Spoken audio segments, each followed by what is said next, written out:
पितृपक्ष 2025 की तिथियां और महत्व। आरंभ रविवार 7 सितंबर 2025 भाद्रपद पूर्णिमा के दिन। समापन रविवार 21 सितंबर 2025 सर्वपितृ अमावस्या या महालया अमावस्या। पितृपक्ष का महत्व। पितृपक्ष को श्राद्ध पक्ष या अपरा पक्ष भी कहा जाता है। यह 16 दिन का पावन समय होता है जिसमें हम अपने पूर्वजों को तर्पण, पिंडदान और श्राद्ध द्वारा श्रद्धांजलि अर्पित करते हैं।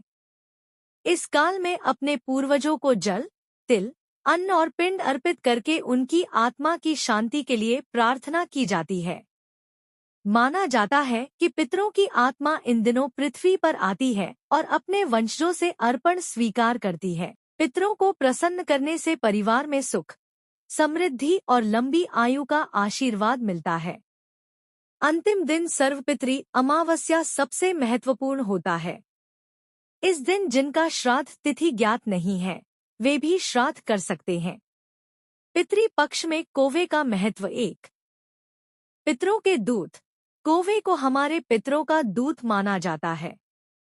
यह विश्वास है कि जब हम पिंडदान, तर्पण या श्राद्ध में भोजन कौवे को अर्पित करते हैं तो वह हमारे पूर्वजों तक पहुंच जाता है।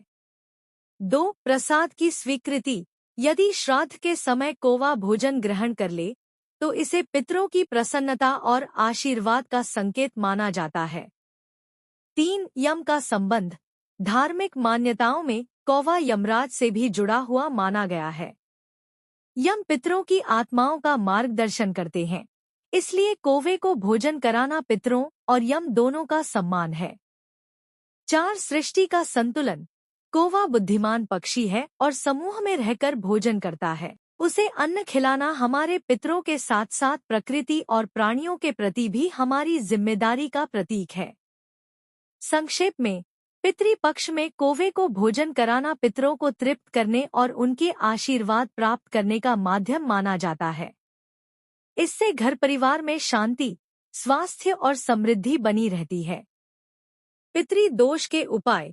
पितृदोष रेमेडीज। ज्योतिष और शास्त्रों के अनुसार पितृदोष तब बनता है जब पूर्वजों की आत्मा असंतुष्ट होती है या उनके लिए उचित तर्पण, श्राद्ध और दान नहीं किया गया हो। यह दोष जीवन में अड़चनों, आर्थिक कठिनाई, संतान संबंधी समस्याओं और मानसिक अशांति का कारण बन सकता है। यहाँ कुछ प्रमुख और सरल उपाय दिए गए हैं।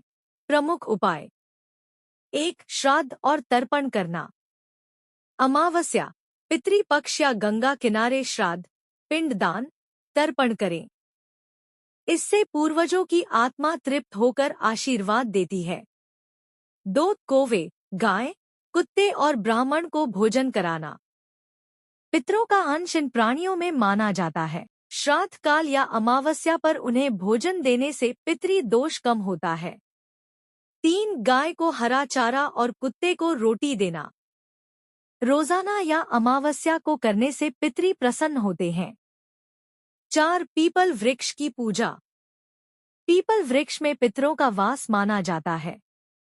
शनिवार या अमावस्या को पीपल वृक्ष पर जल चढ़ाकर दीपक जलाएं। 5, मंत्र जाप। नमः शिवाय और पितृभ्यः नमः का जाप करें। श्राद्ध पक्ष में विशेष लाभ मिलता है। 6, दान पुण्य। गरीबों, अनाथों और जरूरतमंदों को भोजन, वस्त्र, अन्न और दक्षिणा दें। विशेषकर ब्राह्मण भोजन और गौ सेवा से पितृदोष शांत होता है। 7, त्रिपिंडी श्राद्ध। नासिक, गया, हरिद्वार, प्रयागराज जैसे पवित्र स्थलों पर त्रिपिंडी श्राद्ध करने से पितृदोष शांति मिलती है। संक्षेप में, पितृदोष शांति का सबसे सरल उपाय है श्राद्ध, तर्पण, दान और प्राणियों को भोजन। साथ ही सच्चे मन से पितरों को याद करना और उनके आशीर्वाद की प्रार्थना करना।